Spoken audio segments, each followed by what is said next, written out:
Olá, tudo bem com você? Sou Camila de Moraes, sou terapeuta energética e hoje a gente vai falar um pouquinho sobre história, sobre conhecimento, sobre religião e sobre o dia de hoje, que é comemorado nos Estados Unidos o Halloween e daqui a 2 dias aqui no Brasil, Dia de Finados, e a gente vai entender qual é a correlação dessas duas datas e por que elas são comemoradas nesse período e como que veio para a gente esse tipo de celebração.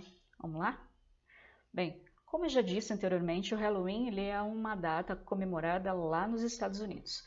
E eles fazem aquelas fantasias, as brincadeiras, enfim, tem toda a tradição por trás. Mas de onde veio para eles?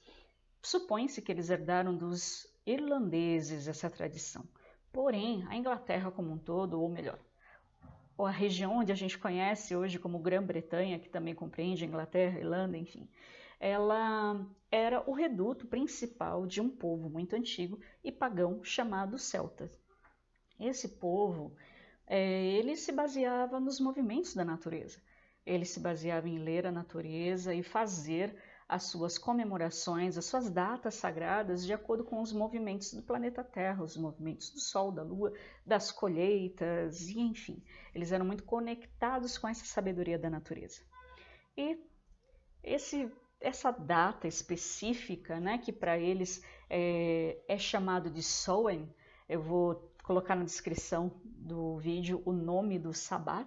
Sabá é uma data específica, né, é um festival, é o nome Sabá, para eles era como se fosse festival, significado de festival. Então o Samhain, ele vem trazendo toda essa simbologia do final do período da colheita. Não é a comemoração do solstício ou do equinócio, melhor dizendo, né, do equinócio, quando entra o outono, que foi no final de setembro. Mas ele traz essa mudança do final do verão, lá no hemisfério norte, sempre pensando lá no hemisfério norte, tá? O final do verão e o começo do outono, quando começa a esfriar e as colheitas já se encerraram, né? Já colheram tudo que tinha para colher e agora é só frio, é neve e muito pouca coisa cresce, só as coisas que são mesmo de período de inverno. Então, eles faziam um festival que chamava Samhain, comemorando justamente esse final da colheita e tudo aquilo que eles conseguiram coletar no verão, né? E toda a riqueza que eles tiveram da terra. E aí esse festival, ele vem trazer essa simbologia de que a terra entra num período de quase morte, onde as folhas das árvores morrem, onde a grama fica com um aspecto de queimada, quando tudo desaparece, as flores somem, enfim, quando a natureza ela também murcha e é como se fosse uma morte ali da natureza mesmo. Até que vem um próximo ciclo, que é do finalzinho do inverno para começo da primavera, onde a vida começa a renascer. Então eles tinham essa ligação muito forte com a natureza. E essas datas eram muito sagradas para eles.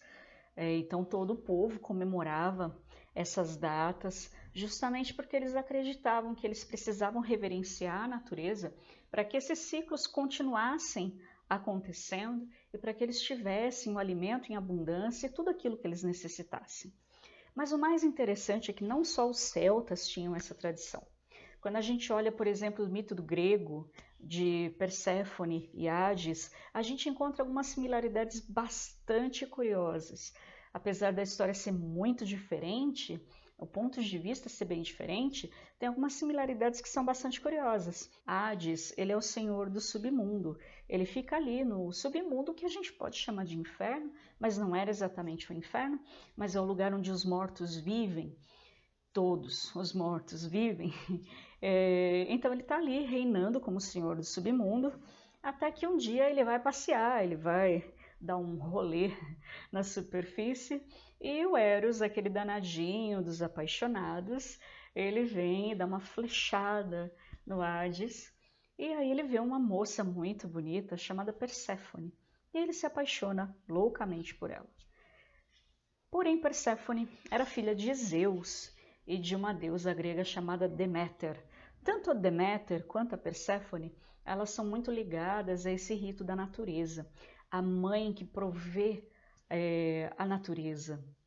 Então, elas são as deusas da colheita, elas são as deusas principais que vão oferecer o alimento para a humanidade. E a Perséfone está ali, bonitinha, né, cuidando da vida dela, mas o Hades, ele mora num lugar que é inacessível para ela. Então, o que o Hades faz? Ele bate um papo com Zeus, e aí Zeus autoriza que o Hades rapte a Perséfone e leve ela para o submundo. E aí ele faz isso, né? Leva ela lá embora. E ninguém sabe da Perséfone. Cadê Perséfone? Cadê Perséfone? A Deméter, a mãe dela, fica muito triste. E a Deméter esquece das atribuições dela de plantar sementes, de cuidar da terra. E a terra vai morrendo, e aí as coisas vão ficando cada vez piores, o povo vai ficando sem comida, até que eles convencem Zeus a dar uma interferida ali e pedir para voltar a Perséfone, né?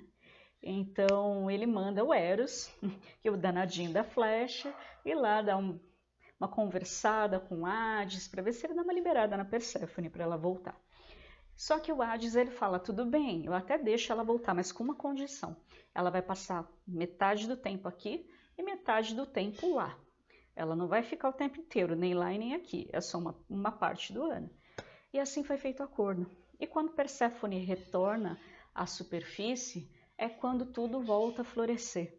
Quando as coisas voltam a ganhar vida, quando as colheitas voltam a ganhar os seus frutos, que é o período de primavera e de verão. E aí, quando a Perséfone vai embora para o submundo, é o período de outono e de inverno. Ele vai falar não somente das estações do ano, mas do momento em que esse véu que separa os mundos, né, o mundo da superfície do submundo, ele é desfeito. E é possível que quem está lá no submundo venha à superfície novamente. Isso só acontece nesse período, exatamente nessa época do ano. E os celtas também reproduzem essa ideia de uma maneira muito parecida, que para eles é como também se abrisse esse portal e houvesse um acesso mais fácil ao mundo dos mortos, a conversar com aqueles que já se foram e aqueles que já se foram poder voltar para verificar como estão as suas famílias, como estão as pessoas que amam e nessa data, exatamente nessa data, poder interagir uns com os outros. E é daí que vem essa cultura da data de finados, né, de ser o dia dos mortos e ser o dia em que a gente pode ter um contato com aquelas pessoas que já se foram. E como nós herdamos tudo isso? Bem, os mitos, as histórias, a ideologia pagã era extremamente difundida na Europa por todos. Era como se fosse hoje o nosso cristianismo aqui. Quando a gente olha, praticamente todas as pessoas que a gente conhece são cristãs em alguma medida.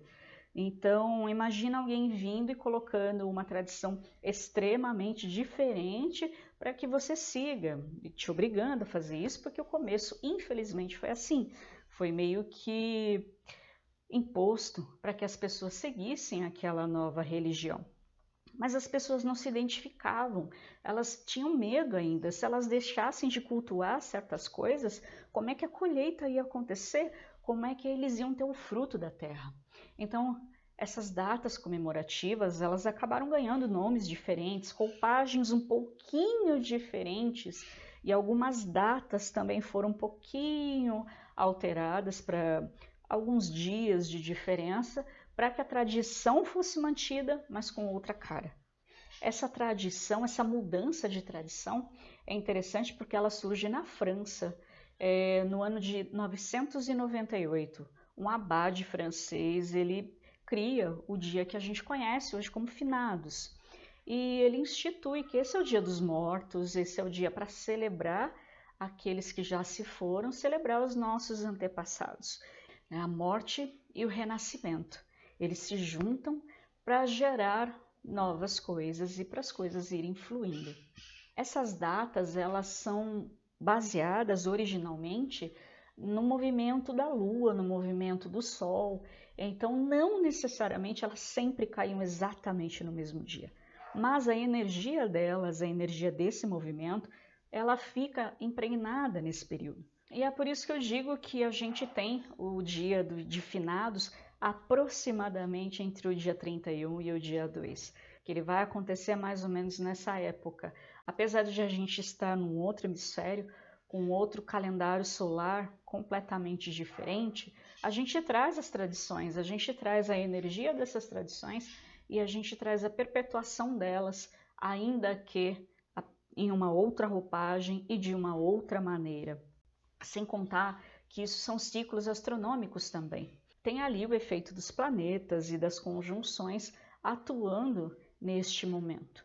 E o mais curioso é que para este ano a gente tem uma coisa bem diferenciada, que foi o eclipse solar do dia 25 passado, que ele vem trazendo muito essa energia de Escorpião. E Escorpião, ele fala muito de renascimento e morte, ele fala muito de transmutação, tanto daquelas muito abruptas, como, por exemplo, um desencarne, uma morte propriamente dita, como, por exemplo, uma morte de alguma situação ou alguma coisa que não seja muito bacana para quem está vivendo ali no momento. Então, a gente teve essa abertura dessa energia no dia 25. Agora a gente está vivendo esse período que seria, vamos dizer assim, a data energética mais próxima dessa abertura do portal entre os vivos e os mortos. E dia 8 de novembro a gente vai ter um eclipse lunar, que também vai trazer algumas questões bastante interessantes para a gente do ponto de vista astrológico. E tudo isso faz com que esse período que a gente está vivendo, esses dias, eles sejam um pouquinho diferentes. E provavelmente a gente vai sentir essa energia de ruptura, essa energia de final de ciclo, essa energia de querer uma mudança muito grande, uma morte e um renascimento muito mais forte do que a gente sempre sentiu. Então é um momento da gente ter a cabeça no lugar, é um momento da gente não entrar em discussões que não vão nos levar a lugar nenhum. É o momento da gente ter uma cabeça fria e de ser feliz. Repensando na nossa vida, repensando aquilo que a gente quer deixar para trás e aquilo que a gente quer trazer de novo para a nossa vida. E é isso. Aí a gente tem só que fazer o melhor por nós mesmos. E eu espero que você tenha gostado do vídeo de hoje. Era um pouquinho diferente, vim trazer um pouquinho de conhecimento antigo. E se você gostou, deixa aqui o seu like. Se você não se inscreveu ainda, se inscreva aqui no meu canal. Se você quiser deixar qualquer dúvida, enviar pergunta ou ainda marcar um agendamento comigo, aqui na descrição do vídeo você encontra os meus canais de comunicação. Eu te agradeço imensamente por estar comigo até agora e eu te vejo na próxima.